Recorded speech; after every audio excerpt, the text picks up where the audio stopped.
Vamos lá, podemos ler? Tito 3, dos versos 3 ao verso 7.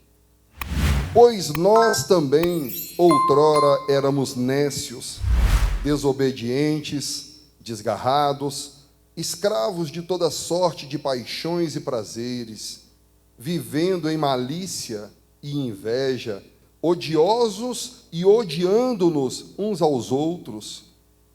Quando, porém, se manifestou a benignidade de Deus, nosso Salvador, e o seu amor para com todos, não por obras de justiça praticadas por nós, mas segundo a sua misericórdia, Ele nos salvou, mediante o lavar regenerador e renovador do Espírito Santo, que Ele derramou sobre nós ricamente, por meio de Jesus Cristo, nosso Salvador, a fim de que, justificados por graça, nos tornemos seus herdeiros, segundo a esperança da vida eterna. Amém?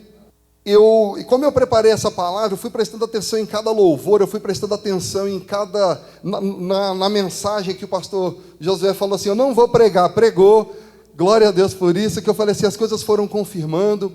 E ontem um irmão foi lá em casa, ele levou uma música secular, de um artista hollywoodiano, e ele, por meio daquela música, ele falou, ouça essa música, presta atenção no que essa música diz, e essa música falou muito comigo. Na hora eu falei, Deus, obrigado, o Senhor está confirmando em meu coração aquilo que estava de trazer para os irmãos, o encargo que foi me dado em trazer essa palavra, porque nós temos visto, e eu vou ter que falar nesse período de pandemia, porque muitos estão usando como desculpa, e não só o período da pandemia, mas, na verdade, desde todas as eras, nós vemos que muitos irmãos, eles ouvem uma palavra, eles ouvem uma verdade, e eles são ministrados, Vera, nas igrejas que eles vão, e eles tomam uma firme decisão no coração de falar assim, não, eu vou seguir, eu vou adorar, eu vou seguir o caminho, que é um caminho de me manter firme e fiel em Cristo, e buscar uma constância. Então ali ele ouve, ele é ministrado, e ele consegue ânimo para poder se manter até que venha a primeira dificuldade, até que venha a primeira contrariedade, até que venha aquele momento em que ele fala assim, olha, é tudo tão difícil. Aí ele precisa de uma nova injeção de ânimo, como se Deus ele fosse um remédio que não cura a nossa alma, a ferida da nossa alma, de modo que agora ele precisa de mais uma injeção para poder andar mais uma semana. E ali ele vai criando uma necessidade, como uma criança que precisa sempre de que se pegue na mão dela para que ela consiga andar. Mas só que a criança cresce e muitas vezes nós não nos vemos crescendo, porque nós nos vemos sempre na mesma dependência de alguma coisa que nos dê essa injeção de ânimo novamente, e toda semana, e todo mês, porque senão nós vamos parar. E isso daqui tem acontecido muito, eu tenho conversado com irmãos que têm falado sobre essa dificuldade, porque eles falam, Márcio, eu tenho sentido dificuldade no meu caminhar, eu não tenho tido ânimo para poder buscar a Cristo, eu não tenho tido ânimo para fazer as coisas concernentes ao Espírito. E quando eu vejo isso acontecendo, eu não tenho como ficar com o coração em paz. Eu não tenho como ver que pessoas estão caminhando, estão lutando, mas a alma delas está ferida, a alma delas está machucada, a ponto de não conseguir caminhar, a ponto de não conseguirem caminhar sadiamente em Cristo. A gente vai procurando, vai conversando, a gente vai tentando instruir, mas na verdade qualquer palavra que eu disser, que os pastores disserem, que você falar para o seu irmão, eles na verdade eles vão bater num solo vazio. Se o coração da pessoa está vazio, se o meu coração está vazio, o seu coração vazio, as palavras não vão surtir o efeito. E assim vai de geração em geração, de eras em eras, os homens buscando subterfúgios para adorar a Deus, buscando mecanismos de adoração, buscando meios, sempre precisando de algo que lhes seja exterior. nunca satisfeitos, nunca olhando para aquilo que importa, que verdadeiramente é o Cristo de Deus, como se Ele mesmo não fosse suficiente. Ah, não, nós precisamos sim, Marcinho, fazer uma comunhão, nós precisamos fazer isso, glória a Deus, mas a comunhão é para ter comunhão, uma festa é para se divertir, e o Cristo de Deus, Ele não precisa de mais nada além dEle mesmo. E isso tem apertado o coração, porque eu vejo pessoas que amam a Deus com sinceridade, que estão indo por um caminho de tristeza, de angústia. Tem como?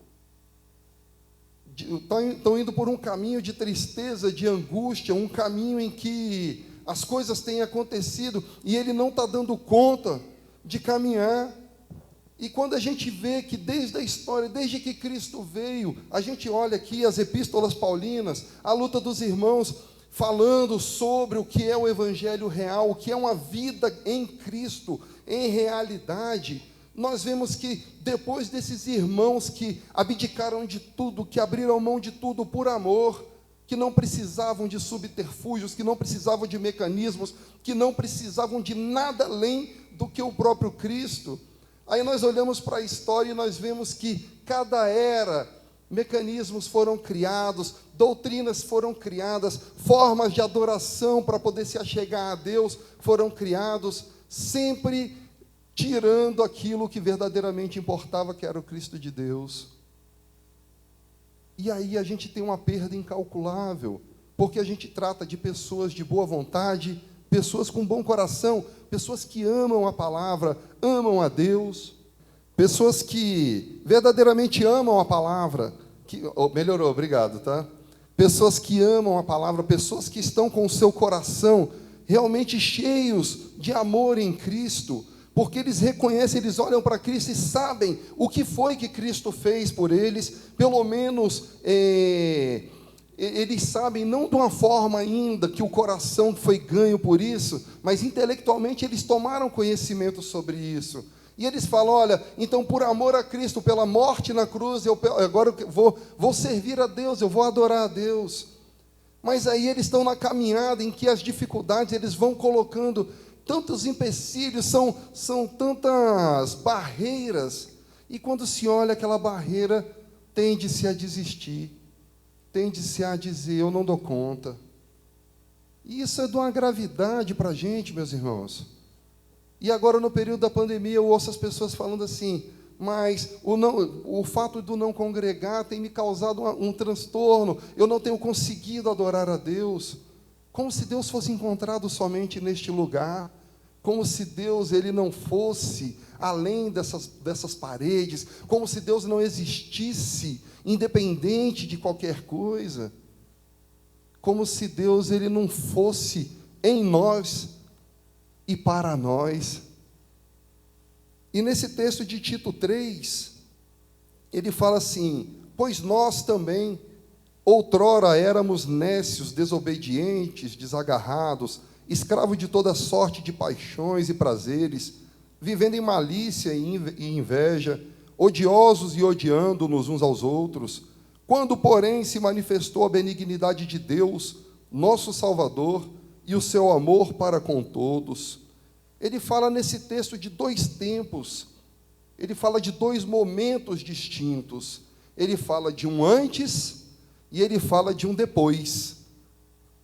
Um antes que fala de uma condição humana, uma condição caída, vazia, uma condição destituída de Deus, uma condição cujo coração ele não é um ainda em Deus, uma condição em que o coração do homem ele ainda se vê preso nas coisas que são passageiras, porque quando ele fala que, olha, eram os nécios, desobedientes, desgarrados, escravos de toda sorte de paixão, ele fala de um coração que está longe de tudo aquilo que é o ideal em Cristo, tudo aquilo que é o alvo que nós fomos, na verdade o alvo que nós somos, o meio que nós fomos gerados em Deus, a forma da nossa geração foi de santos, imaculados, um em Deus, mas por conta da queda, o que aconteceu com a humanidade? Ela se afastou de Deus, deixando que essas trevas elas tomassem conta, porque uma vez que a gente se afasta da luz, o nosso corpo, a nossa mente, ela se torna treva. O nosso corpo, Marcinho, sim, olha o corpo decrépito, caído, morto, doente, enfermo, e assim a nossa alma, doente, enferma, guardando tantos males, tanta doença. As doenças da alma, elas são piores do que a própria doença do corpo, porque a gente não fala muitas vezes daquilo que a gente sente. Hoje eu li um postzinho que falava assim, que Deus te cure naquilo que você não fala para os outros, nas dores que você não fala para os outros. Quantas dores, coração apertado, coração quebrado, coração doído. Quantas são as angústias, quantas são as mazelas que a gente se entregou, que a gente colocou à nossa vida. Casamentos sendo destruídos, relações familiares destruídas. Não se tem um amigo sincero, fiel, aí o amigo é o que trai o outro, quando na verdade deveria ser aquele que apoia, aquele que estende a mão, os sócios que se traem, que roubam um ao outro, e assim a gente vê tantas coisas. Mas o que está acontecendo conosco? O que está acontecendo com o mundo? Olha para você, olha para o seu coração. O que você sente quando você deita a cabeça no travesseiro e pensa naquele irmão que te fez o mal, naquele irmão que te olhou torto? Hoje é uma noite de análise que nós vamos fazer conosco. Não sou analista não, tá pastor? Isso é o senhor.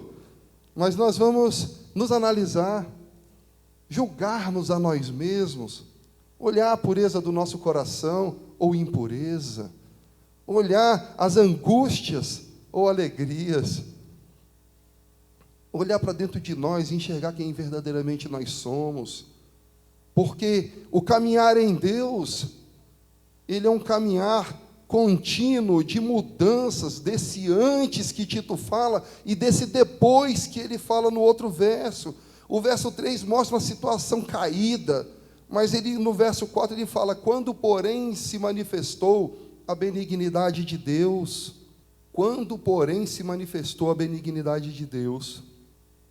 Imagina você, quando você olha o verso 3, e você começa a se enxergar de verdade, e você vê essas coisas nominadas, cada uma dessas coisas, você tem coragem, na verdade, porque precisa ter coragem, precisa ter sinceridade, de você se olhar e falar assim, quantas dessas coisas eu pratico?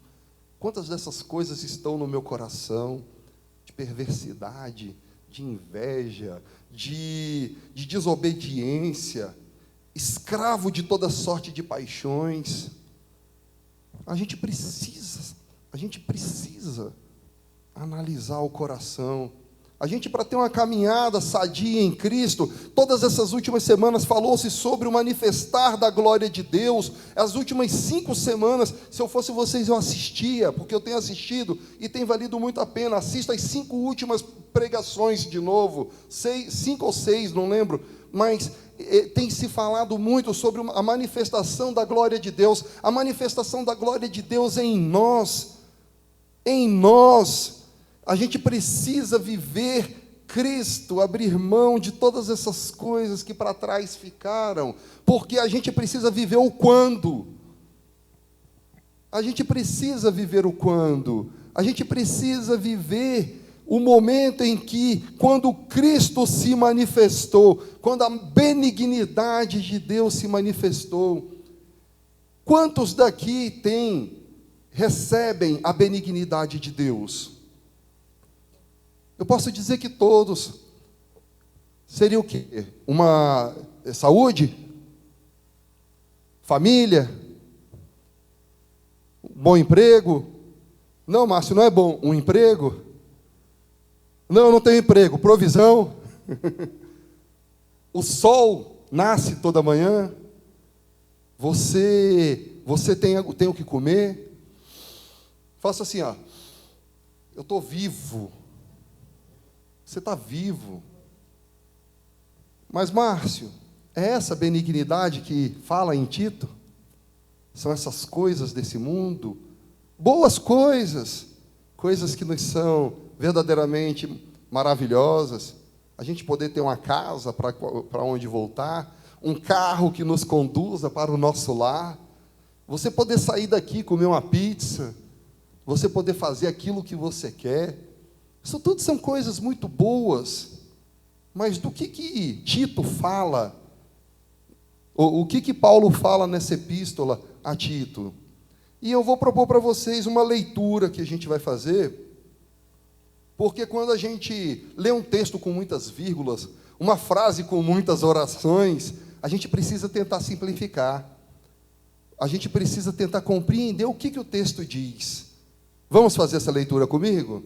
Eu vou fazer a leitura, mas eu vou fazer já explicando o que como eu vou proceder com o texto. Eu vou tirar tudo aquilo que é um aposto. O que é um aposto? É aquilo que se fala se explica ou se restringe sobre uma verdade. Por exemplo, a lua, vírgula, que é linda, vírgula. Aí eu continuo falando o que eu quero sobre a lua.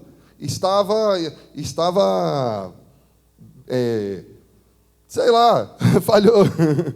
Mas o aposto explicativo ou restritivo, ele fala sobre um termo antecedente. Eu vou explicar aqui no texto que ele fala assim, olha só. Quando se manifestou a benignidade de Deus, vírgula, nosso Salvador. É um aposto. Ele explica ou restringe quem é a benignidade de Deus. Não é qualquer benignidade. Ele deixou determinado de que tipo de benignidade ele está falando. E continua. E o seu amor para com todos, vírgula, não por obras de justiça praticadas por nós, vírgula. Então eu vou tirar tudo isso daqui, nós vamos manter o texto como ele, da forma mais simples para compreensão, pode ser? Vamos lá. Quando se manifestou a benignidade de Deus e o seu amor para com todos, ele nos salvou mediante o lavar regenerador e renovador do Espírito Santo. Vocês estão acompanhando? Vocês entenderam o que eu fiz? Esse texto todo ele pode permanecer somente com essas orações. Quando se manifestou a benignidade de Deus e o seu amor para com todos, ele nos salvou mediante o lavar regenerador e renovador do Espírito Santo. Márcio, por que você fez isso? Porque essa é a forma como muitas vezes a gente lê, de uma forma viciada, porque a gente está com o coração tão voltado para as coisas que são humanas, para as coisas que são passageiras, que a gente esquece de olhar sobre o que o texto fala, quando ele quer nos mostrar uma verdade. E quando a gente olha assim, olha, quando se manifestou a benignidade de Deus e o seu amor para com todos, ele nos salvou, pronto, Cristo nos salvou e agora ele é benigno, então agora todas as coisas me são lícitas e agora eu vou receber de Deus todas as coisas, porque tudo é possível ao que crê. Vocês entenderam o que eu estou dizendo? Não, né? A cara de vocês está assim, ó. Quando a gente lê o texto sem compreender, a gente esquece, a gente apaga aquilo que é verdadeiramente importante. Que ele fala assim, quando se manifestou a benignidade de Deus, nosso Salvador. A benignidade de Deus é o nosso Salvador, é Cristo Jesus. E quando a gente vê um mundo como a gente tem vivido, quando a gente vive esse capitalismo, quando a gente vive tantas coisas, a gente acaba se perdendo naquilo tudo que está aos nossos olhos, mas ao nosso coração ele tá fechado, ele está oculto. A nossa vida ela precisa se voltar àquilo que importa, meus irmãos. A gente precisa voltar os nossos olhos ao Cristo de Deus e parar de preocupar com aquilo que é passageiro, com aquilo que não tem valor em si, aquilo que vai. Imaginem que uma vida voltada ao Evangelho, uma vida voltada a Cristo. Imaginem que aqueles grandes homens que passaram pela nossa história, Paulo, que olhou para tudo aquilo que era humano, aquilo que era passageiro, aquilo tudo que era proveniente do ego, proveniente do seu brio, proveniente daquilo que sustentava a sua vida passageira. Ele fala assim: olha só, isso tudo aqui foi dado por esterco, isso tudo aqui eu não tenho finalidade, eu não vejo mais finalidade nessas coisas, porque do amor de Deus ele me constrange, e eu preciso agora viver isso que é de Deus, isso que é divino. E quando nós falamos sobre o tema regeneração e renovação pelo Espírito, a gente precisa atacar as causas que têm nos afastado dessa vida regenerada, dessa vida que nos separa do antes e do depois. Porque é necessário que nós nos entreguemos de corpo e alma para essa verdade. Nós precisamos nos entregar de corpo e alma para o Cristo de Deus. Não que a gente não vá trabalhar, não que a gente não vá fazer as coisas, mas como que está o seu dia, como que está a sua vida, como é que estão as suas decisões, pautadas em quê? É muito triste a gente olhar para Cristo como nosso paradigma, como o homem por excelência, como o alvo a ser seguido, como a geração de Deus para nós. Ele é a geração de Deus para nós, de modo tal que nós temos que ser transformados nele, gerados por ele, chegar ao patamar de que o mundo veja quem é Deus e qual é o amor de Deus. E a gente olha para a gente fala assim: cara, eu estou tão distante. Os hinos que foram cantados falavam sobre esse amor, e o último me chamou a atenção, pastor, porque ele falava assim: toma o meu coração. Como é que a gente canta? Quando a gente canta isso, e isso não é verdade? Vocês já pararam para pensar? Vocês já pararam para pensar que quando a gente fala assim: me faz e refaz, meu Senhor, isso é uma perda de tempo. A gente está perdendo tempo se a gente não fala isso em realidade. A gente está se perdendo, a gente está travado nas coisas desse mundo. Eu falo isso porque se a gente não tomar cuidado todos os dias, eu vivo uma luta constante também com isso, e todos os dias eu preciso me vigiar, porque ou as coisas do mundo me engolem, ou eu vou ter que me derramar na presença do Senhor. E os irmãos com que eu tenho conversado, falando sobre isso, e aí a gente pergunta: como é que está a sua vida, o seu trabalho, como é que está o casamento? Aí eles falam: está tudo uma desgraça, está tudo uma dificuldade. Você dá conta de ajudar alguém? Não, eu preciso ser ajudado, eu preciso de atenção, eu preciso desse carinho, eu preciso disso, de que, sabe, alguém me estenda a mão. E a gente vê que muitas vezes a gente está ainda no tempo passado. Ainda não houve a manifestação de Cristo no coração, porque a gente está preso nas paixões desse mundo, nas coisas que são desse mundo, nas coisas que são passageiras, no nosso trabalho, nas nossas necessidades, que são muitas vezes necessidades inventadas. Quem daqui tem necessidade de um carro de 150 mil? Ninguém tem a necessidade. Ou de uma casa de 1.200.000. Não que não possa ter, pode. Glória a Deus se você tiver. Você tem necessidade, né, irmã Vera?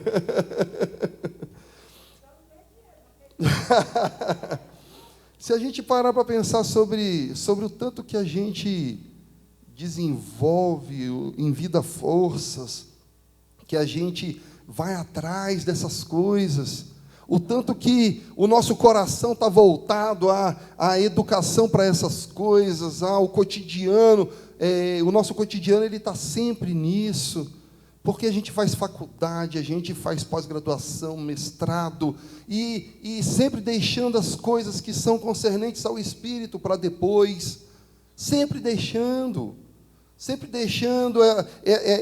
esse transitar entre essa etapa do velho homem com o novo homem, matando o velho homem, sendo gerado o novo homem, a gente não se permite, porque você passar por esse trânsito entre o velho e o novo exige esforço, exige que você abdique de algo que estava no teu coração, que faz parte da tua vida. E agora, para você poder chegar nesse momento do novo homem, você vai ter que olhar para o velho e vai falar assim: mas eu tenho que largar isso tudo. Eu não sei se eu estou me fazendo entender, eu não sei se eu estou me fazendo compreender onde, assim, o sentido daquilo que eu quero passar, mas é necessário que nós abramos mão de quem nós somos. Imagine que quando você fala assim, faz e me refaz, eu quero ser gerado, eu quero ser transformado, imagina que nada que tem em você presta, porque se algo prestar, você não quer ser refeito por Deus, você está guardando um quartinho no teu coração para que Deus não entre, para que Deus não gere transformação.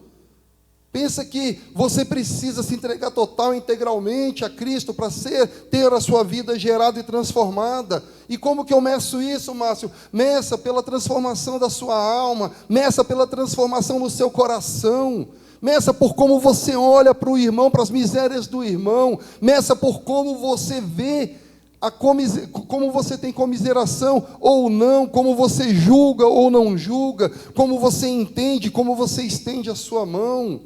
Começa a fazer essa medida no teu coração, para saber em qual patamar você está. E quando você chegar no patamar de ter sido gerado e transformado, olha para outra miséria e fala: Pai, eu tenho necessidade de que essa miséria ainda é muito grande no meu coração, mas essa que tem sido gerada e transformada, aprimora, porque nunca estarei perfeito. É necessário se reconhecer imperfeito, é necessário se reconhecer insuficiente, é necessário abrir mão do eu, abrir mão do ego, é essa casca que te segura, essa casca que faz você ficar preso dentro do ego, que sempre foi alimentado desde a tua infância, daquilo que diz que você é melhor do que o que você é. Irmãos, nós não somos bons, o nosso coração não é bom. Bom é Cristo, e não importa o nosso coração, não importa a nossa vontade, não importa o nosso querer, importa que Cristo seja gerado em nossas vidas, importa que Cristo cresça e nós venhamos a desaparecer, porque essa carne para nada aproveita, a vontade da carne para nada aproveita, a vontade do eu para nada aproveita, o que importa é Cristo. E Cristo precisa ser gerado. Você vai viver migrando sempre entre ânimo e desânimo. Sempre. Se o seu coração não for ganho por Cristo, se os seus olhos forem sempre voltados a olhar as coisas que são passageiras, a gente vai sempre viver isso. Se o nosso coração não for ganho por aquele que é eterno, para a eternidade entrar no nosso coração. Um dia eu explicando Márcio, como é que o eterno pode habitar em mim? Uma pessoa me fez essa pergunta. Falei assim: quantos números existem entre 0 e 1? Entre 0 e 1 há um infinito. 0,1, 0,001, 0,00000 e milhões de 0, 1. Há um infinito que habita aquele infinito. A pessoa falou: sério, cara? Isso é tão profundo. A pessoa era matemática, ela conseguiu compreender. Esse mesmo eterno que habita esse ser finito que está aqui sentado na cadeira, limitado. Nós somos limitados, seres finitos, mas dentro de nós existe um infinito, pulsante, latente. Assim como o coração pulsa, imagina o poder de Deus, pulsante. Só que esse pulso, ele está assim, ó, bem fraco na nossa consciência, porque os nossos olhos estão para aquilo que é passageiro. Agora imagina isso que está em estado de latência, ganhar força, entrar na tua mente, no teu coração, e você se entregar total e integralmente ao Pai, E se entregar ao Pai não é um ato religioso. Senhor, eu aceito como suficiente. Para de falar aquilo que você não sente. Nós precisamos olhar no espelho e ver quem verdadeiramente nós somos. Nós precisamos nos enxergar como nós somos, porque enquanto nós nos alimentarmos de engano e de mentira, nós vamos viver engano e mentira. Se eu soubesse que a palavra era dura, eu não teria subido para falar. Eu estou sentindo agora. Nós precisamos parar de viver engano e mentira. Porque chega de viver as coisas de menino como menino. Às vezes eu vejo os pastores aqui lutando para fazer compreender, para fazer entender, para fazer com que a gente assimile as coisas. Acho que a vontade deles é dar uma pancada na nossa cabeça para fazer entrar por osmose. Não é? Você tem essa vontade? Eu imagino isso. Às vezes eu vejo a cara deles e eu falo, gente do céu, coitado. Ah, coitado. Porque a vontade é que nós compreendamos aquilo que eles viram, aquilo que eles enxergaram. Quantos homens na história da humanidade abdicaram de tudo, abriram mão de tudo, para que pudessem viver em prol do Evangelho, em prol do conhecimento do Evangelho, mas o conhecimento não seu, mas para os outros. Eu já fiz essa pergunta aqui, vocês nunca se perguntaram o que é que eles viram que nós ainda não vimos? O que é que eles enxergaram a ponto de abdicar total da sua vida, do seu querer, abdicar, abrir mão das suas casas, abrir mão dos campos, abrir mão de dinheiro, de trabalho, posição social, para viver em prol do Evangelho, da multiplicação do amor de Deus? O que eles viram? Se perguntem, Senhor, porque eu preciso enxergar isso, eu preciso viver isso de uma forma que hoje eu não consigo compreender, mas nós precisamos viver. Por que a gente busca tanto aquilo que é passageiro? Por que, Henrique? Por que a gente quer tanto aquilo que passa? Por que a gente não fala para Deus, Deus, eu quero que o teu amor seja gerado. Eu quero que o teu amor seja gerado em que eu não vou mais olhar quem. Eu não vou fazer diferenciação de cor, raça, posição social, financeira, conhecimento, idade, sexo, seja o que for, a gente não tem, a gente precisa vencer essas coisas. A gente precisa ter o olhar de Cristo que ganha a nossa mente, o nosso coração. Ser regenerado, esse processo de transformação, esse lavar contínuo do Espírito, mediante a palavra, aquela palavra que vem e a gente ouve. Agora eu estou falando até da palavra falada, mas é por meio da palavra falada que o conhecimento da palavra nos chega. Aí essa palavra, ela entra na nossa mente, ela entra pelo ouvido, chega na nossa mente, e de tanto se repetir, cadeias são quebradas. As cadeias são quebradas. Muitas vezes nós construímos muralhas de proteção, nós construímos muralhas tão fortes, que a gente não quer que quebre, mas aí a palavra vai sendo repetida, a palavra vai ganhando força. É aquela história da água mole em pedra dura, tanto bate até que for. Agora imagina a palavra de Deus, que não é mole igual água. Ela é mais poderosa, ela é eficaz, e ela vai batendo, até que cai e abre-se uma fenda na estrutura de uma muralha que a gente guarda no coração. E aí aquela fenda, ela vai agora ela vai ganhando mais força, a fenda ganhando força, a estrutura vai perdendo força, e novas rachaduras vêm. E novas rachaduras naquela estrutura que a gente pôs no coração de defesa. Não, eu sou quem sou por causa do que eu fiz. Eu sou quem sou porque eu não aceito tais coisas. Se eu tenho o que eu tenho hoje é porque eu não aceitei, eu não permito, eu não faço. Larga tudo. Larga tudo. Aí, na primeira dificuldade, quando você está com esse coração, você fala assim: eu não estou dando conta, porque seus olhos não estão voltados para aquilo que é eterno. Não estou dizendo que quem tem os olhos voltados a Cristo não vai passar por dificuldade, todos nós vamos passar.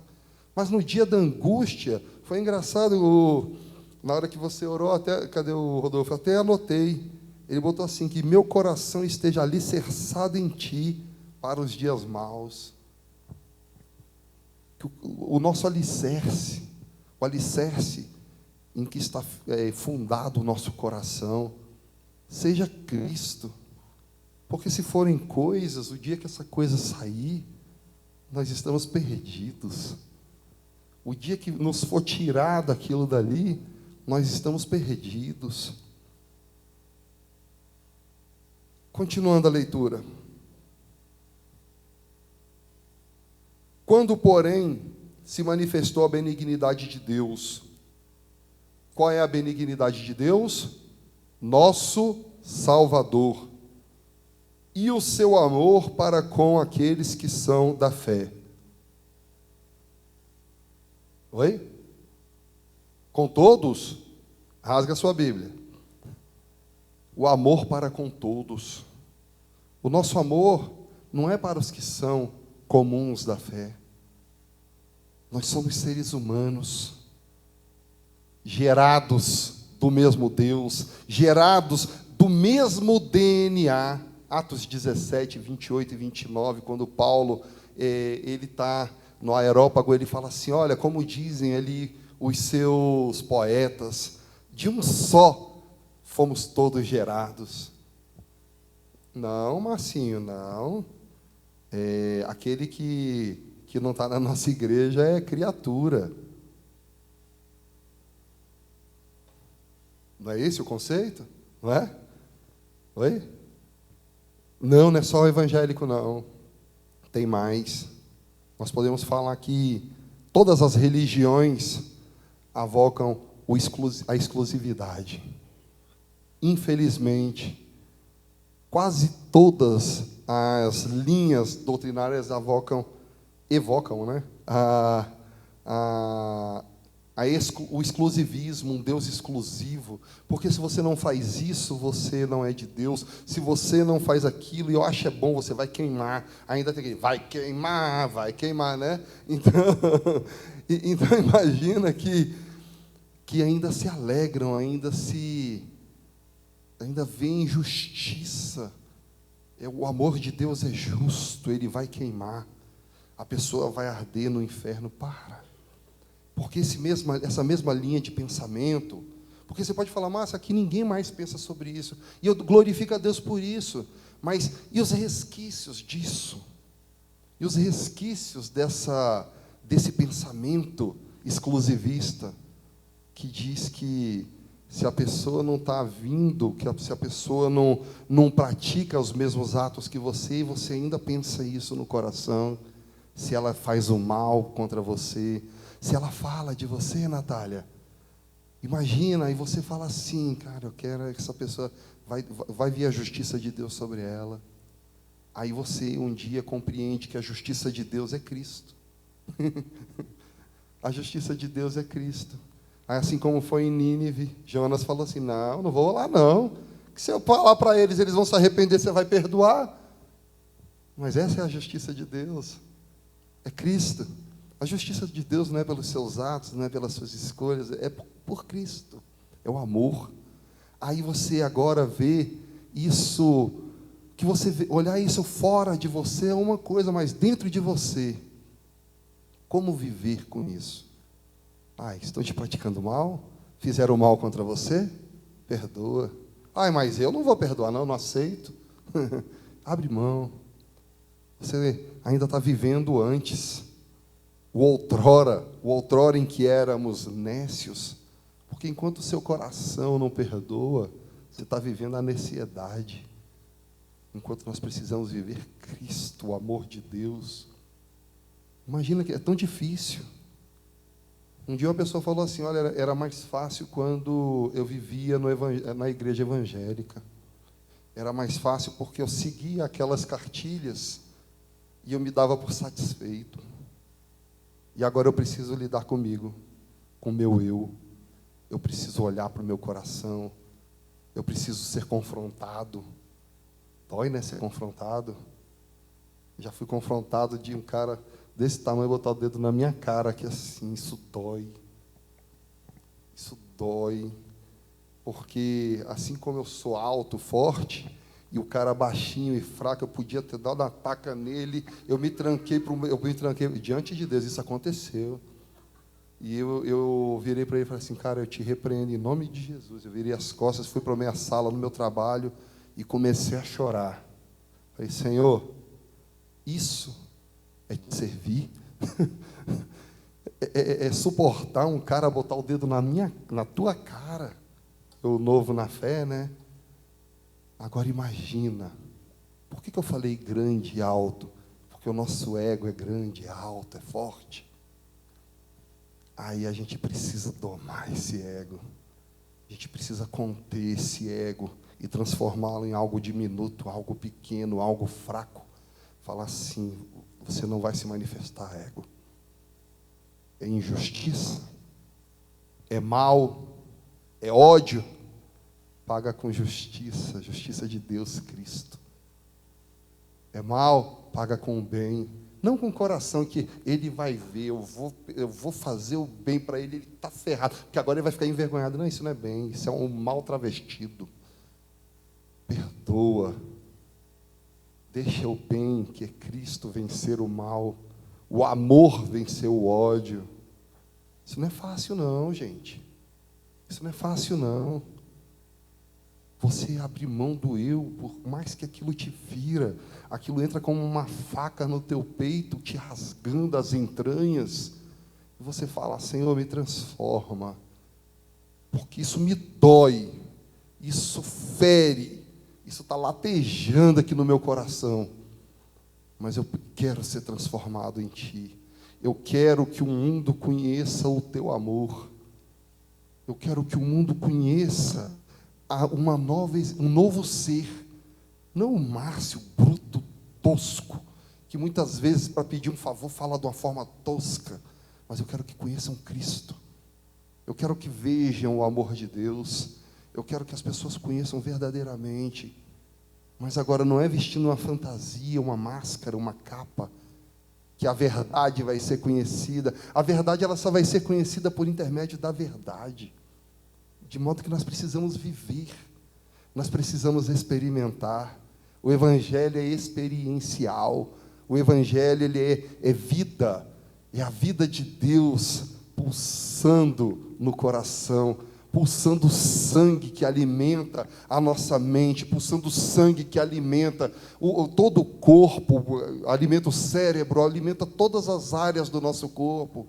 E esse sangue pulsante, ele vem como essa água renovadora, que vem lavando e transformando e gerando, ele gera vida, uma nova vida.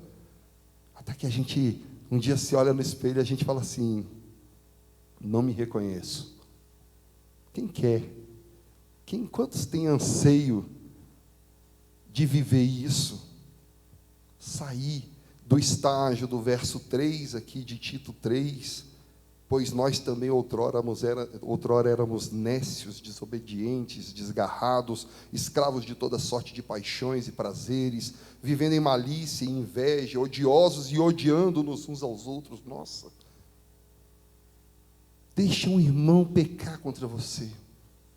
Deixa alguém fazer algo que você não concorda.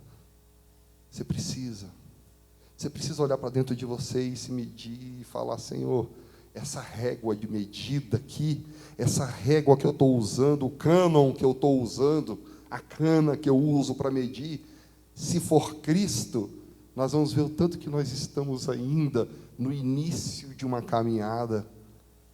Agora, se a cana que a gente usa, se a medida que a gente usa for o nosso eu, a gente vai falar, como eu estou bom. Nossa, você viu? Eu nem bati naquele cara, pastor. Nem dei uma taca nele. E eu gostava de brigar, dava de mão aberta para ouvir o estalo. Pá! E foi a primeira experiência que eu tive depois que eu entrei para a igreja. mas eu alimentei um ódio por aquele cara. Que perdão foi esse?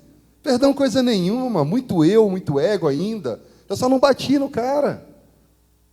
Só não bati nele. Mas o meu coração matou aquele cara. E eu me achando santo porque eu não fiz. Aí na minha régua, eu falava assim, cara, eu estou santo mesmo, eu não bati nele. Mas e o coração? A gente precisa se reconhecer, meus irmãos. A gente precisa olhar para a gente. Quando fala aqui, olha, quando se manifestou a benignidade de Deus, nosso Salvador, e o seu amor para com todos. E ele faz uma observação de como se manifestou o amor de Deus para com todos. Não por obra de justiças praticadas por nós. Uai, Deus não nos amou por causa das coisas que a gente fez, não? Deus não me amou porque eu não bati no cara, não? Não foi não, Henrique? Aí a gente olha, cara, que ser que eu sou, que lixo, valor nenhum em mim. Por quê? Porque eu não consigo prover para mim redenção, eu não consigo prover para mim salvação, mas a redenção verdadeira, a salvação verdadeira, ela advém de Cristo em nós, porque diz aqui, Ele nos salvou mediante a sua misericórdia. Glória a Deus. Imagina que a misericórdia de Deus é o que nos faz andar. A misericórdia de Deus é o que nos faz respirar. A misericórdia de Deus é o que faz com que hoje nós possamos estar aqui assentados, ouvindo belos louvores e entoando louvores a Ele, sendo ministrados pela Tua palavra, sendo ministrados pelo Seu Espírito. É a misericórdia de Deus que trabalha no nosso coração a todos os momentos, para que nós possamos viver. Então, se a misericórdia de Deus é conosco, por que nós não podemos ser misericordiosos com os outros, se nós devemos ser expressão desse mesmo Cristo que tem misericórdia de nós? Vocês entendem que não adianta nós compreendermos o texto sem que nós olhemos para a visão orgânica disso, sem que nós olhemos para o que ela aplica nos nossos corações, o que ela gera de transformação em nossos corações, porque senão a gente vai continuar vivendo sempre de modo religioso. Eu tenho que perdoar. Eu já ouvi tanto isso, fala assim, Deus disse que eu tenho que perdoar, então eu perdoo, mas eu não quero olhar na cara. Ai, perdoou? Isso não é perdão. Você simplesmente está botando para fora uma obrigação religiosa que você acredita ter. Porque se você não perdoa, fala, não, eu não perdoo, porque não é isso que eu estou sentindo no meu coração. Aí você vai para Deus e fala, Deus, quanto que eu sou nojento, o quanto que meu coração é imundo, porque a sua palavra diz que eu preciso perdoar, mas eu não dou conta. Então transforma a minha vida, transforma o meu coração. Notem que tudo aquilo de experiência que nós tivermos em Deus, tudo aquilo que nós tivermos para ser gerado e transformado, vai depender de uma ação positiva nossa. Ai, Márcio, você está dizendo que Deus depende do nosso agir? Deus depende do nosso querer? Cara, põe uma coisa na tua cabeça, Deus não vai invadir o teu coração para poder gerar a vida dele. Há uma coparticipação, há uma corresponsabilidade sua. Todas as coisas foram feitas nele, mas em ti ainda não é uma realidade, porque ainda tem muito a se operar, ainda tem muito para poder trabalhar. O Espírito de Deus, ele precisa, nesse constante lavar que nós vamos avançar, que diz aqui que ele nos salvou mediante o lavar regenerador e renovador do Espírito Santo. Os termos regenerar e renovar são dois termos que falam sobre algo que foi abandonado o velho e foi feito algo novo no lugar. Houve uma mudança de situação, uma mudança de mente e de coração. Nós não vamos viver uma vida sadia, por mais que nós ouçamos tudo que é ministrado aqui no DEVAP. Nós não vamos viver uma vida cristã sadia se nós não olharmos positivamente para aquilo e agirmos. Ai, Márcio, estou achando muito estranho isso que você está falando. Você sabe qual é a ação do cristão com relação à palavra ministrada? Você sabe? Vai parecer esquisito o que eu vou falar. A ação do cristão é não ser passivo diante da palavra. Estranho, né? Ficou redundante, né? Como assim, Márcio? Porque você ouve, você fala assim, o que Deus quiser, Ele vai fazer em mim. Aí vem uma situação, aí você vira e fala assim, não permito. Aí você vai guardando o seu ódio, vai alimentando a sua raiva, a sua vingança, a sua injustiça. A ação do cristão é, Senhor, eu não dou conta. Aí a gente louva aquele hino, toma o meu coração, me transforma. E a gente pede para o Senhor, Senhor, me transforma. Porque humanamente eu não dou conta. Quando a gente ora por alguém que está enfermo, a gente fala, Senhor, humanamente nós não temos o que fazer, mas o Teu Espírito todas as coisas podem. E essas doenças da tua alma, essas doenças da minha alma, do meu espírito, isso daí a gente precisa colocar nas mãos do Pai e falar, Senhor, vem lavar, porque se não é por obras de justiça, é pelo quê? É pela geração de Deus em nós. Quanto menos de nós tiver, mais Deus vai agir. Essa proatividade que a gente precisa diante da palavra, não entendo, por favor, não confundam isso que eu estou falando com tudo aquilo que foi feito outrora na religião, ou aquilo que foi feito, então eu preciso fazer isso, fazer aquilo. Não. O seu coração ele precisa estar voltado ao Pai, a sua mente ela precisa estar voltada ao Pai, para poder pedir, para clamar, Pai, me transforma, por favor. Esse lavar regenerador, regenerar, gerar novamente. Abre mão, meu irmão. Essa luta que nós temos do ego, ela não permite que haja regeneração, o renovar, tornar novo. Eu quero ler Mateus 19, 23 para você. Esses dois termos, né, regenerar e renovar, ele ocorre pelo lavar do Espírito, ele vai lavando, vai gerando, vai transformando. Mateus 19, 23 a 30, vou ler rapidamente. Podemos? Então disse Jesus a seus discípulos, em verdade vos digo que um rico dificilmente entrará no reino dos céus, e ainda vos digo que é mais fácil passar um camelo pelo fundo de uma agulha do que entrar um rico no reino de Deus.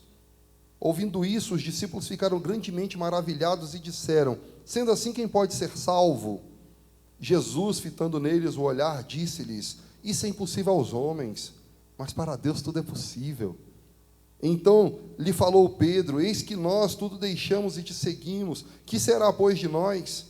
Jesus lhe respondeu, em verdade vos digo que vós, os que me seguistes, quando na regeneração o Filho do Homem se assentar no trono de sua glória, também vos assentareis em 12 tronos para julgar as 12 tribos de Israel. E todo aquele que tiver deixado casas, ou irmãos, ou irmãs, ou pai, ou mãe, ou mulher, ou filho, ou campos, por causa do meu nome, receberá muitas vezes mais e herdará a vida eterna. Porém, muitos primeiros serão últimos, e os últimos primeiros. É claro que Deus não quer que você abandone seu lar. Claro que Deus não quer que você largue a tua mulher e abandone seus filhos. Não, não é isso que Ele está dizendo. Ele está dizendo assim que se seu coração está mais preso nessas coisas do que em Deus, nós não somos dignos de Deus. Se o nosso coração está aprisionado nas coisas que são temporais, nós não somos dignos do amor, viver a plenitude do amor desse Deus. E para poder viver a plenitude do amor de Deus, nós precisamos olhar para tudo aquilo que há na nossa vida. Como eu disse, é lícito.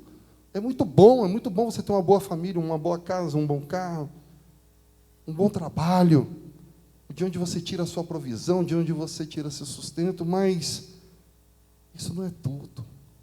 Volta seus olhos ao Senhor, volta os olhos ao Cordeiro de Deus, aquele que, de modo imaculado, ele se doou por nós. E agora você abrindo mão de si, tal qual Cristo fez, porque fala que nós temos que ter o mesmo Espírito que houve em Cristo Jesus, que sendo em forma de Deus, ele não se deu por usurpação ser igual a Deus, mas ele se vestiu de humanidade, e ao se vestir de criatura, olha só, o Criador se vestindo de criatura, ele foi até o mais baixo que ele poderia, e ainda como criatura, ele ainda foi mais baixo do que virar a própria criatura que ele criou, que ele ainda foi morto como um maldito, e ele não abriu a boca para poder reivindicar direitos, ele tinha direitos, ele poderia falar assim, eu sou o Criador, isso daqui é direito meu, com uma palavra, e ele calado. E esse espírito nós precisamos aprender, porque o Evangelho ele tem que nos ensinar. O Evangelho que não nos ensina não é Evangelho. O Evangelho que não nos educa não é Evangelho. O Evangelho que não nos molda não é Evangelho. São meras palavras. O Evangelho ele precisa ganhar vida nos nossos corações. O Evangelho ele precisa ganhar corpo. Ele precisa crescer dentro de nós. E crescendo dentro de nós, ele vai ocupando aquele espaço que antes era meramente adâmico, era meramente natural, humano, e agora a gente passa a viver mais dessa vida divina, dessa vida crística, e a nossa mente gerada e transformada de modo tal, por esse lavar da palavra, porque a palavra ministrada, a palavra que é pregada, aquilo dali vai ganhando força no nosso coração. E quanto menos de você, menos de mim existir, mais o mundo vai conhecer a glória de Deus. Para a gente poder terminar, quero ler 2 textos rápido. João 13:10. Declarou-lhe Jesus: quem já se banhou não necessita de lavar senão os pés. Quanto ao mais, está todo limpo. Ora, vós estáis limpos, mas não todos. Pois ele sabia quem era o traidor. Foi por isso que disse, nem todos estáis limpos. Pula 2 folhas aí e vai lá para o João 15:3. Vós já estáis limpos pela palavra que vos tenho falado. Vós já estáis limpos pela palavra que vos tenho falado. Eu vou perguntar uma coisa para vocês. Nossa, Marcinho, hoje está terrível. Vós já estáis limpos pela palavra que Cristo tem nos falado? Eu estou no caminho. Eu quero ser limpo. Eu preciso ser limpo. Porque ainda tem muito de Adão. Ainda tem muito de eu. Ainda tem muito de ego. Mas caminhando, rumo ao alvo, rumo a Cristo, todos nós, no nome santo de Jesus, havemos de experimentar a manifestação da glória de Deus em nós. Para que, terminando Tito, que tem um porquê disso tudo, lá no verso 7, a fim de que, justificados por graça, nos tornemos seus herdeiros, segundo a esperança da vida eterna. Glória a Deus, herdeiros de Cristo. Herdeiro é aquele que tem a mesma gênese, o mesmo nascimento, é filho. Ser filho é ter o mesmo DNA, é ter as mesmas características, porque assim como Cristo disse, Pai, eu te honrei, eu te glorifiquei na terra, glorifica-me. E hoje a igreja, como expressão desse Cristo de Deus, para glorificar a Cristo, precisa ter os mesmos atributos de Cristo, as mesmas qualidades. Ao olhar para você, olhar para mim, esse mundo ele precisa olhar e falar assim, Cristo é lindo, Cristo é amor, Cristo é perdão, Cristo é vida, Cristo é tudo o de bom que há, tudo de bom que há. E o que não é Cristo, como não presta, eu abdico, eu abro mão, eu não quero mais. Isso é o mundo. E ontem um irmão foi lá em casa, ele me mostrou uma música da Whitney Houston, né? A última música que ela gravou. E ele me falou da história dela, que eu não sabia, que ela, famosa, muito famosa, uma das principais cantoras, aquela mulher é demais, né? Cantava muito. E ela chegou ao ponto de viver na rua. A casa dela valia, não sei se era 11 ou 22 milhões, só para entender. E ela chegou a morar na rua por causa das drogas. E quando ela voltou, a última música dela, ela fala assim: quando o som se acaba, quando tudo me é tirado, eu só tenho a Ti. Eu olho para Ti. Já pensou se assim como ela viveu no último fôlego, reconhecendo que tudo é Cristo? Salomão, no final, falou assim: tudo é vaidade, vaidade de vaidade. E olha que Salomão foi um homem que fez tantas coisas grandiosas na sua existência.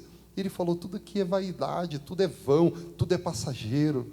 Falando que a gente deveria olhar para aquilo que é eterno. Não vamos esperar chegar na nossa velhice, ou perder tudo, ou chegar no momento em que não haja mais tempo. Não é ameaça, não é chantar. Não, nada disso, para de besteira. Não vamos perder tempo. A gente já está envidando esforços, saindo de casa, vindo para o ministério para poder ouvir aquilo que é ministrado de tão profundo. Eu ouço os irmãos que pregam aqui, falo assim: gente, como Deus tem sido maravilhoso. Como Deus tem sido maravilhoso com a gente tem sido ministrado por coisas tão profundas. O ser humano só não vai ser gerado e transformado se ele não quiser. Nós só não seremos transformados se nós não nos permitirmos, se nós não largarmos o nosso eu, se nós não largarmos o nosso ego. Deus abençoe a cada um, que você olhe por agora e que você, ao olhar o agora, não perca de vista a eternidade.